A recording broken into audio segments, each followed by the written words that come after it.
बिस्मिल्लाहिर्रहमानिर्रहीम। उल्लू से लोग नफरत क्यों करते हैं? इमाम हुसैन का वाक़या। मोहतरम नाजरीन, आज की इस वीडियो में हम बात करने वाले हैं एक ऐसे जानवर के बारे में जिसके बारे में हमें तरह तरह की बातें सुनने को मिलती हैं। कोई इसको मनहूस कहता है तो कोई इसे घर में परेशानी लाने वाला जानवर कहता है। तो नाजरीन, हम बात करने वाले हैं उल्लू के बारे में, और आज की इस वीडियो में हम आपको उल्लू की पूरी हकीकत बताने वाले हैं और ये बताने वाले हैं कि ये जानवर हमेशा वीरानों में ही क्यों रहता है। ये जानवर हमेशा उदास उदास ही क्यों रहता है। जब आप इसकी हकीकत सुनेंगे तो आपके होश उड़ जाएंगे। इसलिए नाजरीन, आप इस वीडियो को आखिर तक ज़रूर देखिएगा। अगर आपको ये वीडियो अच्छी लगे तो इसे अपने दोस्तों के साथ लाजमी शेयर कीजिएगा। तो शुरू करते हैं आज की ये वीडियो। नाजरीन, उल्लू को तो आपने अपनी ज़िंदगी में कभी न कभी ज़रूर देखा होगा और आपने ये भी महसूस किया होगा कि ये जानवर हमेशा उदास ही रहता है और ये वीरान जगहों पर ही रहना क्यों पसंद करता है। सोचने की बात है, और आपने इस बारे में ज़रूर सोचा होगा कि उल्लू हमेशा वीरान जगहों पर रहना पसंद क्यों करता है। तो दोस्तों, हम आपको इसकी पूरी सच्चाई बताएंगे, इसकी हकीकत बताएंगे, आखिर इसकी वजह क्या है, और इसके बारे में जानकर आप हैरान और परेशान रह जाएंगे। नाजरीन, एक मर्तबा एक शख्स हजरत इमाम की खिदमत में हाजिर हुआ और अर्ज करने लगा, ए इमाम जाफर सादिक, आप मुझे बताइए कि ये जो उल्लू परिंदा है वो हमेशा वीरान जगहों पर ही क्यों रहता है, और ये हमेशा उदास उदास ही क्यों रहता है। जब हजरत इमाम ने ये सुना तो आप फरमाने लगे कि ऐ शख्स, इस परिंदे को जैसा तू आज देख रहा है, ये परिंदा हमेशा ऐसा नहीं था। ये उल्लू पहले वीरान जगहों पर नहीं रहता था और न ही ये उदास रहता था। इसके साथ एक वाक़या पेश आया है, उसके बाद से ये परिंदा ऐसा हो गया है। ये सुनकर वो शख्स अर्ज करने लगा, यह हजरत कैसा वाक़या, क्या हुआ था इस परिंदे के साथ? तो हजरत इमाम फरमाने लगे कि ऐ शख्स, ये परिंदा हजरत मोहम्मद सल्लल्लाहु अलैहि वसल्लम की आल से मोहब्बत करने वाला परिंदा है। ये पहले वीरान जगहों पर नहीं रहता था, मगर जब से करबला का वाक़या हुआ उसके बाद से ये परिंदा वीरान जगहों पर रहने लगा है। जब इस परिंदे को पता चला कि हजरत इमाम हुसैन अपने काफिले के साथ करबला के मैदान में रुके हुए हैं, तो ये परिंदा 9 मुहर्रम की रात करबला के मैदान में जा पहुंचा और जाकर हजरत इमाम हुसैन रज़ियल्लाहु तआला अन्हु से अर्ज करने लगा, या हुसैन, मेरे लिए क्या हुक्म है? तो उस पर इमाम हुसैन ने फरमाया, है परिंदे, तुम यहाँ से चले जाओ, क्योंकि कल यहाँ पर हुजूर सल्लल्लाहु अलैहि वसल्लम की आल के साथ जो होने वाला है वो तुमसे नहीं देखा जाएगा। तुम इसको बर्दाश्त नहीं कर सकोगे। ये सुनकर उल्लू बहुत परेशान हुआ और अर्ज करने लगा, या इमाम हुसैन, मैं नहीं जाऊंगा। जब वो परिंदा जिद करने लगा तो इमाम हुसैन ने उसको वहां रुकने की इजाज़त दे दी। उसके बाद इस परिंदे ने करबला का पूरा वाक़या अपनी आंखों से देखा। यजीद ने किस तरह इमाम हुसैन और उनके साथियों के साथ जो सलूक किया उसने अपनी आंखों के साथ देखा। हजरत इमाम हुसैन के सर मुबारक को कटा हुआ उस उल्लू ने अपनी आंखों से देखा। हजरत इमाम हुसैन की लाश को पामाल होते हुए उसने अपनी आंखों से देखा। ये जुल्म देखने के बाद उस परिंदे के दिल में इंसानों के लिए नफरत बैठ गई और इंसानों पर से उसका भरोसा उठ गया। तब से ये परिंदा इंसानों से दूर ऐसी जगहों पर रहने लगा जहां पर इंसानों की परछाई भी उस पर न पड़ सके।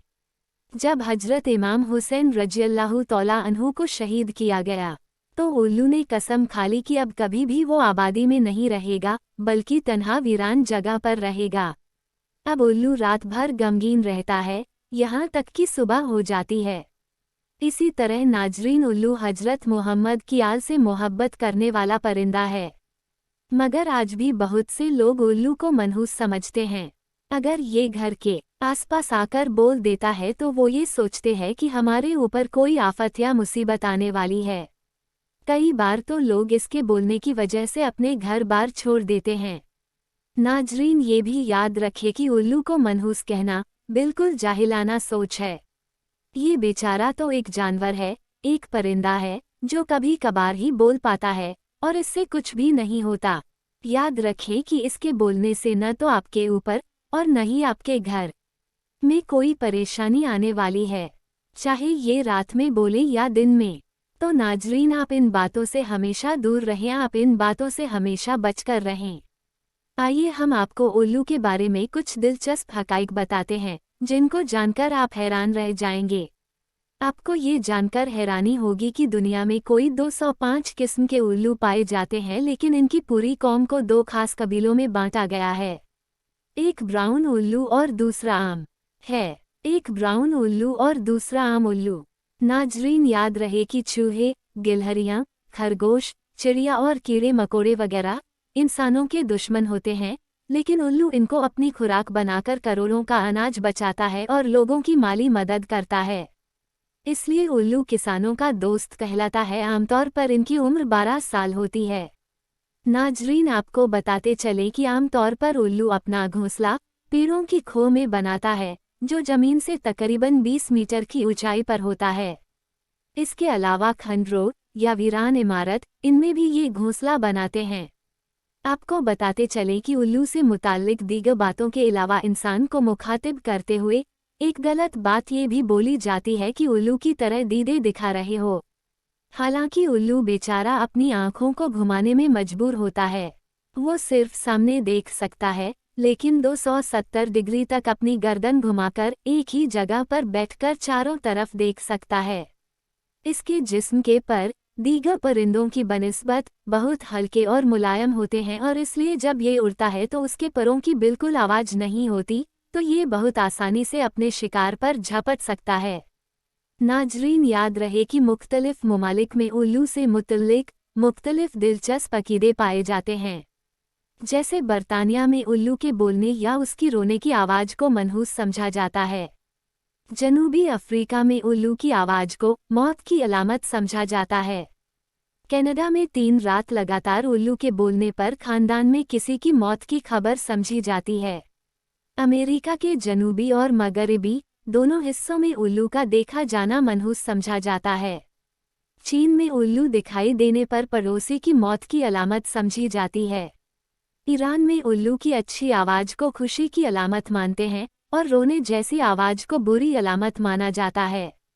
तुर्की में भी उल्लू की आवाज़ को मनहूसी समझा जाता है, लेकिन सफ़ेद उल्लू को सही माना जाता है। हिंदुस्तान में घरों पर उल्लू का बैठकर बोलना अच्छा शुगन नहीं माना जाता, लेकिन दिवाली में घरों पर खुशहाली लाने के लिए जादू मंतर करने से सेहतयाबी के लिए उल्लू की बलि यानी कुर्बानी चढ़ाई जाती है।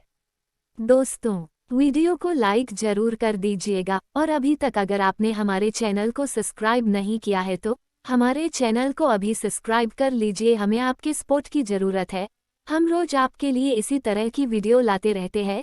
चलिए दोस्तों, इंशाअल्लाह मिलते हैं एक न्यू वीडियो के साथ। आप सबसे दुआओं की गुजारिश। अल्लाह हाफिज।